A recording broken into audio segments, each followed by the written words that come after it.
Good morning, YouTube. It's your girl, Miss Honey.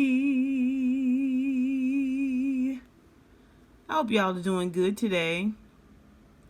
It's Thursday, a Thursday in July. First Thursday in July 2021. We're going to be talking about voice in the wilderness. This comes out of John 3:28 through 29. The morning version, of course, is the New Living Translation. Evening version of John 3, verse 28 through 29 is the NR as in Ralph, S as in Sam, V as in Victory version. Let's go ahead and get started so you guys can enjoy the rest of your day.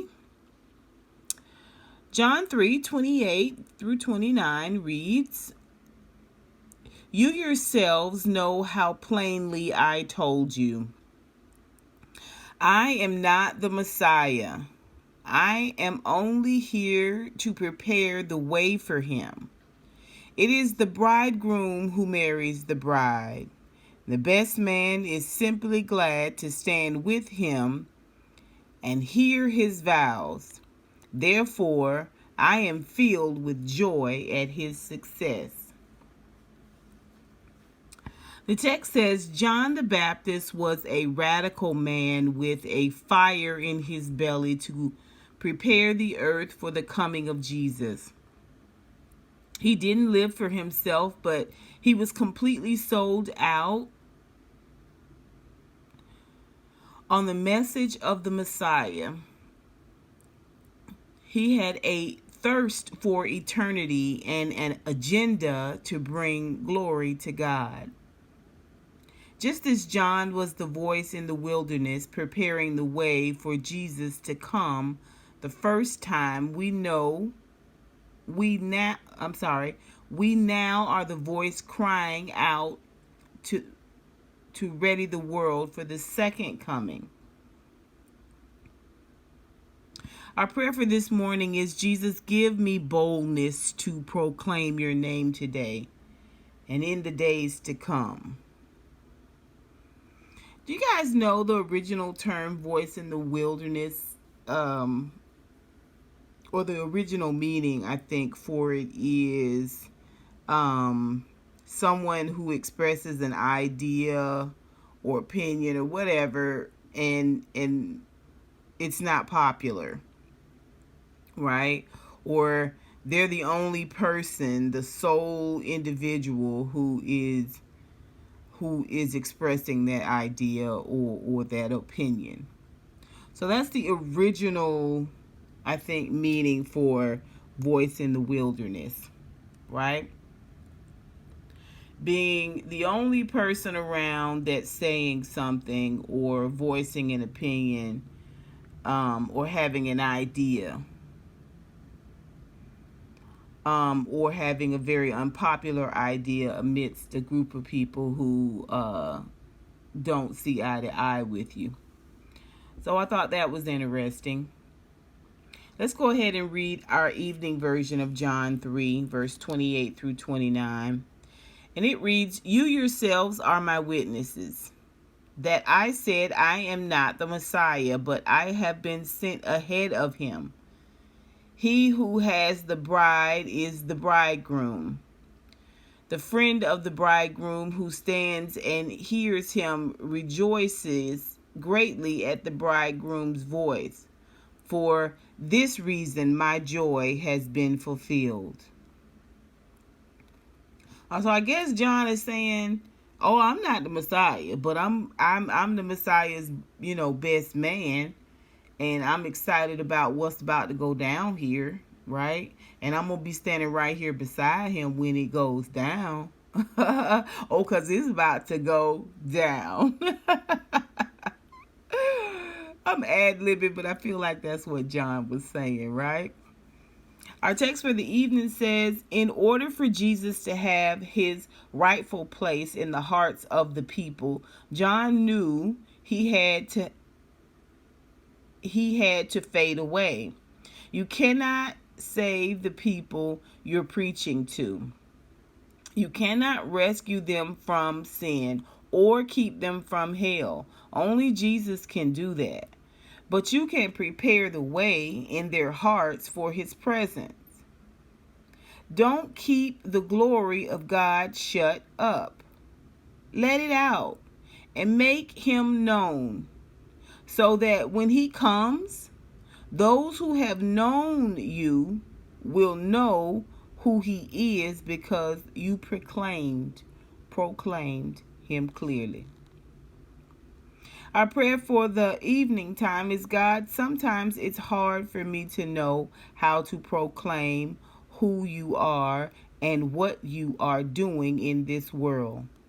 I know, however, that I am your image bearer and that I can be a reflection of you. Let me represent you well. Amen. Our question for ourselves today is, how can you deliver the message of Jesus that is relevant to the people in your life? I'll go a bit further and I'll say, how can you deliver the message of Jesus, a message of Jesus that is relevant to the people of 2021? Because it's topsy-turvy. It's willy-nilly. It's higgly-piggly. You know, it's all over the place. Things that we did in the 80s, it's either bad, so bad that we don't do it anymore, or it is so square now that people are like, what? Why would you do that? Why would you say yes, ma'am, no, ma'am, yes, sir, no, sir? Those little traditions are considered passé, right? So, yeah, 2021 hits kind of different, doesn't it? And while I think people are a lot more receptive to the message of Jesus Christ now, because we came out of this horrible pandemic. Well, we haven't come out of it, but we're coming out of it. And we lost, close to 1 million people. And in some places, we're still losing. Some places across this world, we're still losing large numbers of people to this pandemic. In some places in the United States, places like, let's see, it starts with the M, Montana. Let's see, there's Minnesota, Montana. There's another M.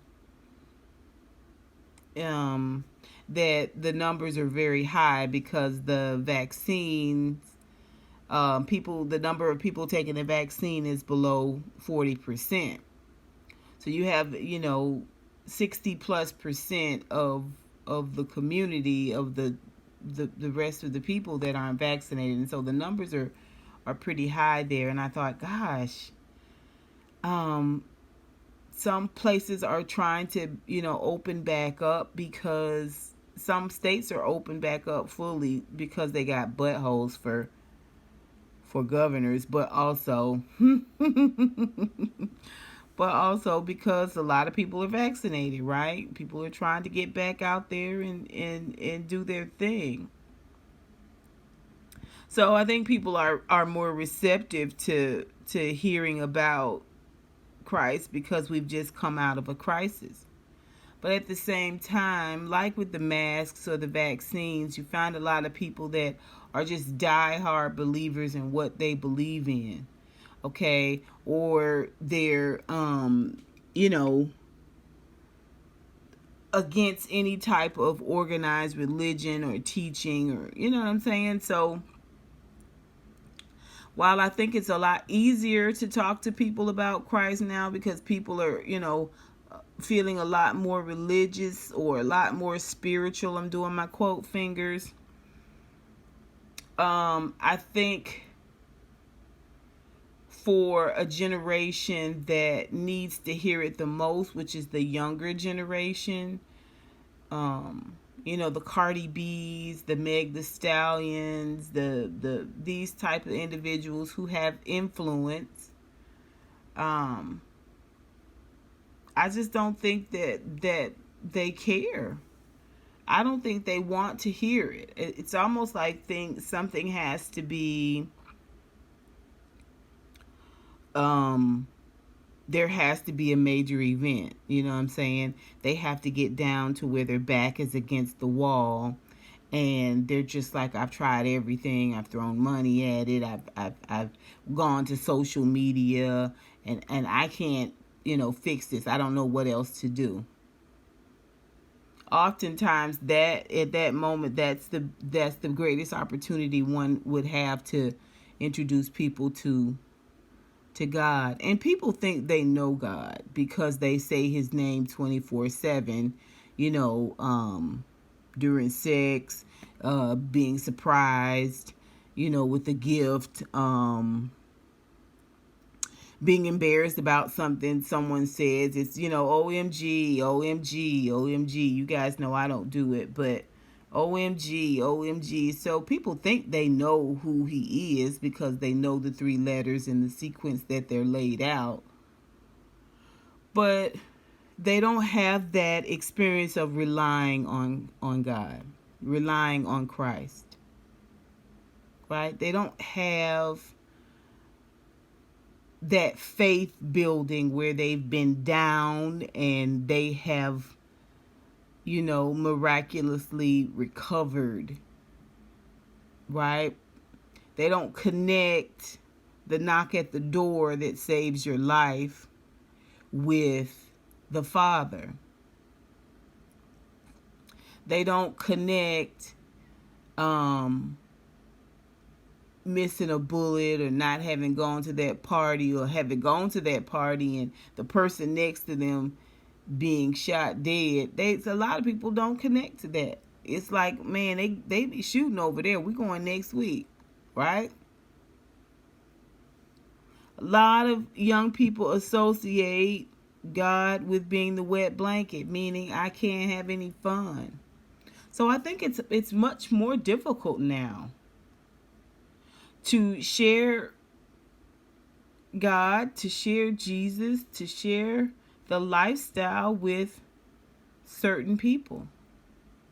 I think it's a lot harder now to push through in that way because we ourselves as believers see so much that breaks our heart, that causes us pause, gives us pause, like, Lord, what are we doing here? Why are we allowing these things? What's happening? It's a crazy time in the land. But now it's more important. It's more important now than it has ever been that we hold fast to who the Messiah is, to what the Messiah brings to 2021, to our situations, to our conundrums, right? It's more important now because the lies are so prevalent, you guys, right? The lies sound just like the truth. The conspiracies sound just like reality, right? People have what they consider to be viable proof to back it up, right? The fears that are being stoked. I watched Rachel Maddow last night, and then after that, the gentleman that comes on after her, and I haven't watched the news I think since Biden was made president, just because I needed to take a break. I felt like I had to keep my eye on the stove, so to speak, when we had the previous president, and now I feel like I can roll over and go to sleep and take a break. And anyway, he was just going on and on about just what the previous president, the mindset, the energy that he ushered in, that even though he's out of office, that same mindset is still very, very present, right? And that's that conspiracy mindset. That's that lie, and continue to hold on to the lie, continue to repeat the lie. How you know giving certain people this sense of fear, as though their lives are in danger, when in fact other people's lives are really endangered, right? Like the threat of these immigrant children caused them to put babies in cages, right? Like that whole mindset has been ushered in, and the experts were saying they don't see where this is going to end. They don't see where that's going to fade out. It's so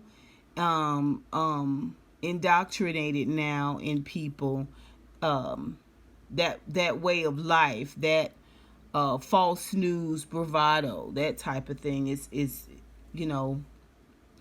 here to stay, right? So we need it now more than ever. We need to understand that God's eyes are in every place.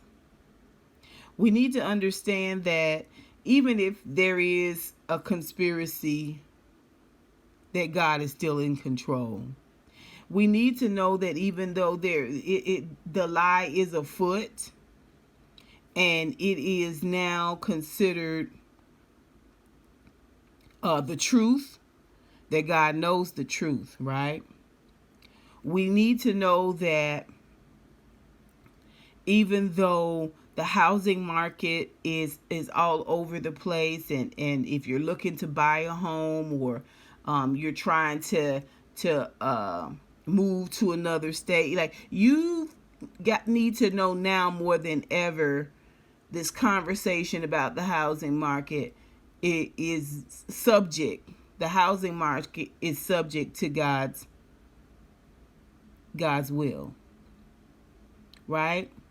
When we see our kids out here and they are popping and locking, that's not popping and locking, but twerking and jerking, and they talking about getting the bag, doing what you got to do to get the bag, to secure the coins. You know what I'm saying? They're doing all kinds of stuff, eating all kinds of stuff, saying all kinds of stuff, trying to go viral. See, God is there when we are not. God is moving in these instances as we pray, and we have no idea. We just pray about it. You've got to put your children in the Father's hands. You've got to submit them underneath the blood of Jesus. You've got to submit your situations under the blood of Jesus. I had yesterday was a rough day. I had plans for yesterday. Every day I have a list of things I want to take care of, because I'm trying to, get my house in order so that I can move quickly when I do have to move. And when I say move, I mean take action, right? And it's just a monkey wrench got thrown in my plans almost as soon as I got off of doing the devotional yesterday, July 7th. It was like one thing after another. My sister was here, and she had been stalled out for a couple of days because Elsa, the storm, she lives in Florida, and the storm was keeping her from flying back in. And for some reason, my mom was just calling me just constantly all day long. And it wasn't serious stuff. It was just simple little things, but it was the way she was calling me made me feel like she needed me. Like something's going on, like I need to go over there and put my eyes on her. And my niece got a really bad report from the doctor. She's gotten several bad reports from the doctor. And she wasn't calling me and telling me about it. She was calling my sister And my sister, the way my sister was repeating it to me was just it was teeing me off, and it was giving me anxiety at the same time. But my niece was resting a lot, so I didn't want to call her and be like, tell me what happened from A to Z. And something else came up, and it's just, I physically felt ill. I told my sister, I said, I can't talk about it anymore. I gotta go. I physically felt ill. My stomach was in knots, and I was just a mess. I was just a mess. I was caught between being stunned and being hurt and being fearful, being frightened, wanting to do something. And finally, I just centered myself and I said, this is what you've been reading about in your devotional. This is what you have been trying to impart as your perception of what God is telling us in this time to the honeybees, and what they've been trying to impart to you through their encouragement and confirmation in the comments. Okay? God is the only answer. God is the only answer. He is the only one that is at the beginning of a thing and simultaneously at the end of it. He's the only one that's seen this all play out and knows how it all is going to turn out. My job is faith. My job is to believe. My job is to pray. My job is to continue to show love and compassion and empathy. My job is to be sincere in my prayers, in my belief, in my faith. My job is to be an example of walking in faith, of being a believer of the Lord Jesus Christ. That's my job. Everything else that is of concern, all of that is the Lord's job. And therefore, I know that it is well. It is well. Even if it hurts, it is well.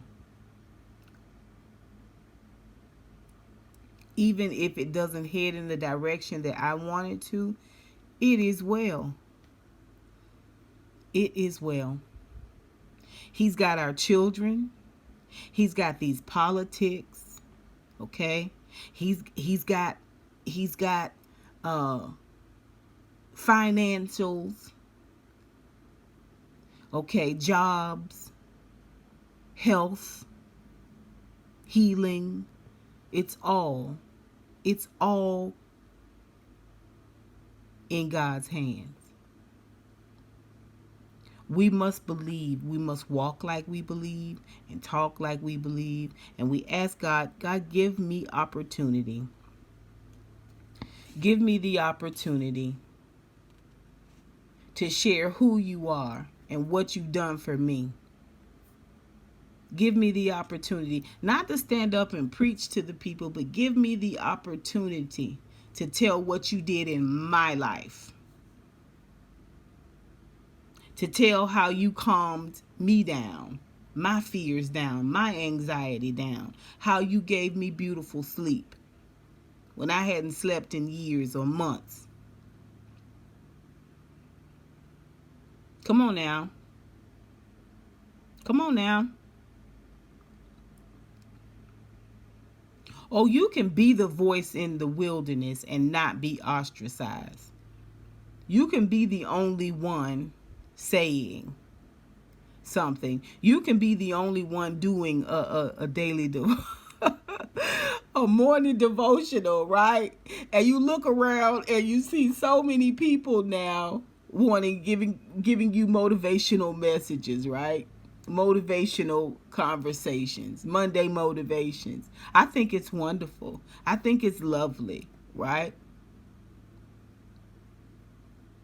You can be the only one doing it, saying it, and living it.